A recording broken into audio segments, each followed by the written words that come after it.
সবাই জানেন আমার 3টে বিয়ে হয়েছিল। আপনি প্রথম পক্ষে বইয়ের নাম সুমি জানেন, দ্বিতীয় পক্ষে নুসরাত, তৃতীয় হলো আপনি রিয়ামণি ছিল।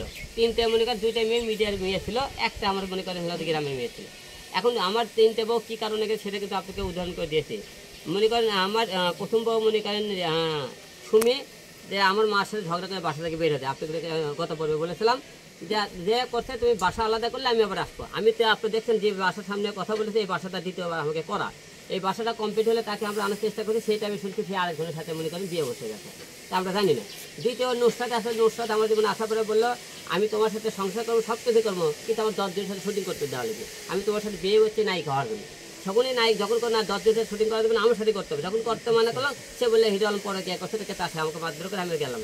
রিয়ামণি ঠিক একই কথা, যে বললে কি 10 জনের সাথে শুটিং করে আপনি দেখেন, ওরে বললাম তুমি সংসার করবা আমার সাথে 10 শুটিং আর করে ওর কথা না, আমি সবাই হলে দেয়। সে মনে করে আমার কথা শোনে না। আমার বাবা অসুস্থ হসপিটাল ছিল, মৃত্যু অবস্থায় ছিল, মারা গেল, সে বিভিন্ন ছেলে নিয়ে কিন্তু নাচ গান করে ভিডিও বানায়। এখন এটার প্রকৃত চাল হল রিয়ামণি। এই মেয়েটা কিন্তু মূলত খেলাইতেছে রিয়ামণি, যে সাংবাদিকের সামনে কথা বলে মেয়ে মানুষ তো কাউকে ছেলে না, ওই কিন্তু সাংবাদিকের সামনে নিয়ে যাচ্ছে।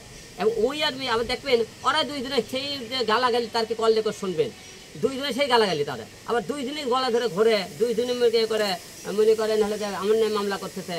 তার এর মধ্যে বলে দেবে মূলত টার্গেট হলে রিয়ামণি এখন একটা রিক্সাওয়ালা দেখলে থু মারে।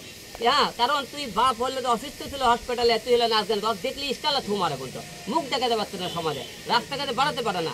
এখন এরই পরিকল্পনায় আমার সম্মানকে এটা হানি করা যায়, এই জন্য সে করতেছে কি এই মেয়েটাকে নিয়ে খেলতেছে। আপনার সবাই বাংলাদেশের একটাই নিয়ম, পুরুষকে দমন করার জন্য নারীদের দমন করতে হয়। পুরুষে কোনো ডিস্টার্বেলিটি কয় যে ওই মেয়ের চরিত্র খারাপ, ওই মেয়ের চরিত্র খারাপ, ছেলের চরিত্র খারাপ, আমরা ছেলেরা দিই দোষ মেয়েকে, মেয়েরা ছেলেকে দেন।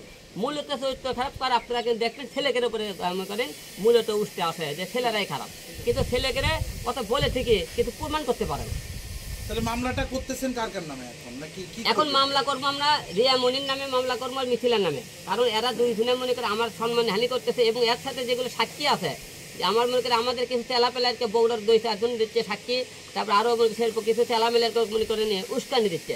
যে সমস্ত উস্কানি দিতেছে তাদের আমি কে তাদেরকে উস্কানি দিচ্ছে, তাদের বিরুদ্ধে ব্যবস্থা হবে। কারণ আমি 2 দিন পর পরে আপনি কি মিডিয়ার সামনে এটা কেন এত কথা বলবো, এই আপনাদের কেন 2 দিন পর কথা বলবো, আমার সম্মান হানি করার উঠে পড়ে কেন লাগছে? আমার কথা তোমাকে দিব যে দিচ্ছি, তোমার মনে তুমি আমার মনে আমি, তুমি কার সাথে গান করে নাচতো আমি তো একবারও বলতেছি না। আমি তোমার অন্য সাথে নাচ গান করলে তোমাদের দলে কেন?